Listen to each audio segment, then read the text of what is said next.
ارشاد فرمایا جو اللہ سے ڈرے اللہ اس کے لیے راستے کھول دیتا ہے اور اللہ اس کو وہاں سے دیتا ہے جہاں سے اسے گمان بھی نہیں ہوتا۔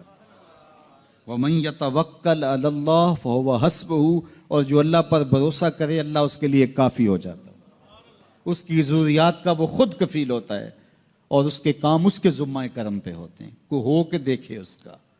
تو جو اللہ سے ڈرے اللہ اس کے لیے راستے بناتا ہے۔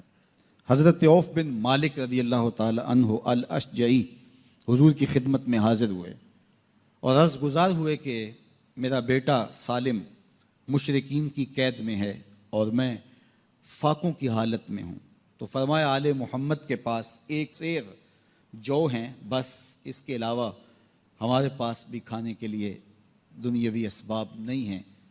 کہا صبر کرو اور اللہ سے ڈرو اور لا حول ولا قوت الا باللہ کثرت کے ساتھ پڑھو۔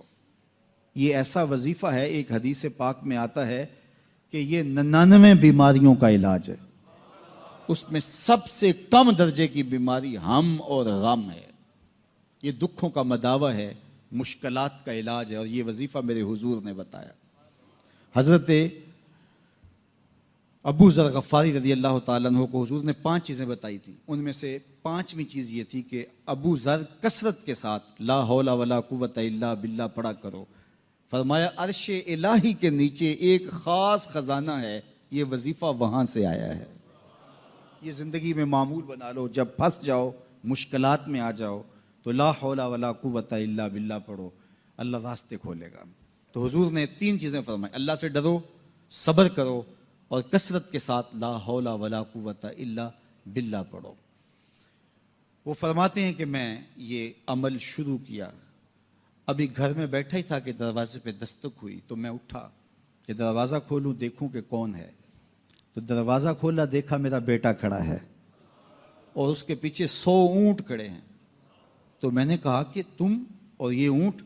کہا مجھے موقع لگ گیا، میں ان کی قید سے بھاگ آیا اور آتے آتے ان کے 100 اونٹ بھی ہانک لایا ہوں۔ وَيَرْزُقْهُ مِنْ حَيْثُ لَا يَحْتَسِبُ، وہ تمہیں وہاں سے رزق دے گا جہاں سے تمہیں گمان بھی نہیں، اس کے ہو کے تو دیکھو۔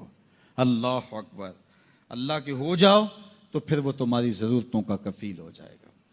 فرمایا حضرت عبداللہ ابن مسعود رضی اللہ تعالیٰ عنہ نے کہ کسی شخص کو فقر و فاقہ آ جائے تو وہ لوگوں کو بتائے کہ میں آج کل بڑے مشکل حالات میں ہوں، ہر وقت لوگوں کو بتاتا رہے تو اس کی مشکل بڑھے گی، اس کی مشکلیں آسان نہیں ہوں گی اس طرح۔ اور اگر وہ اپنی اس مشکل کو کسی سے شیئر نہ کرے بلکہ مصلی بچھا کے اپنے رب سے کہے کہ مالک فقر و فاقہ آ گیا ہے اور اس کا علاج تیرے پاس ہے، اس مرض کا مداوع تیرے پاس ہے۔ تو حضرت عبداللہ ابن مسعود فرماتے ہیں کہ رسول کریم نے فرمایا جلد یا بدیر اللہ اس کو مالا مال فرما دے گا۔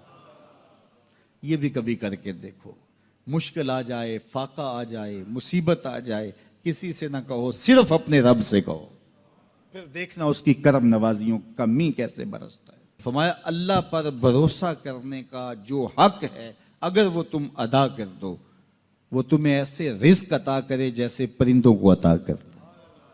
ہم تو دکان پہ جانا ہوتا ہے، فیکٹری میں جانا ہوتا ہے، ہم اپنے کاروبار پہ جانا ہوتا ہے، نوکری پہ جانا ہوتا ہے، مزدوری پہ جانا ہوتا ہے، ہمیں پتہ ہے کہاں آج صبح جانا ہے، لیکن پرندوں کو کوئی پتہ نہیں ہوتا کہاں جانا ہے، راس المال بھی نہیں ہوتا، لیکن صبح نکلتے ہیں، شام کو کبھی بھی خالی پیٹ نہیں آئے۔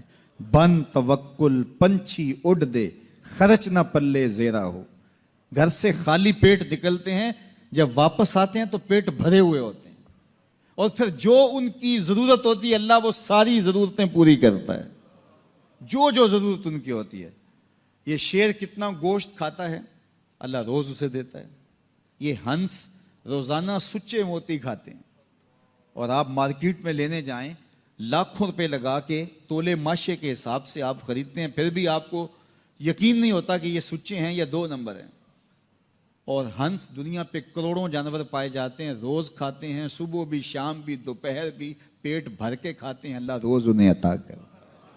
کہا اس پہ بھروسہ تو کر کے دیکھو، وہ تمہاری ضرورتوں کا کفیل ہوگا، اس پہ بھروسہ کرو گے وہ تمہیں وہاں سے دے گا جہاں تجھے گمان بھی نہیں ہوگا۔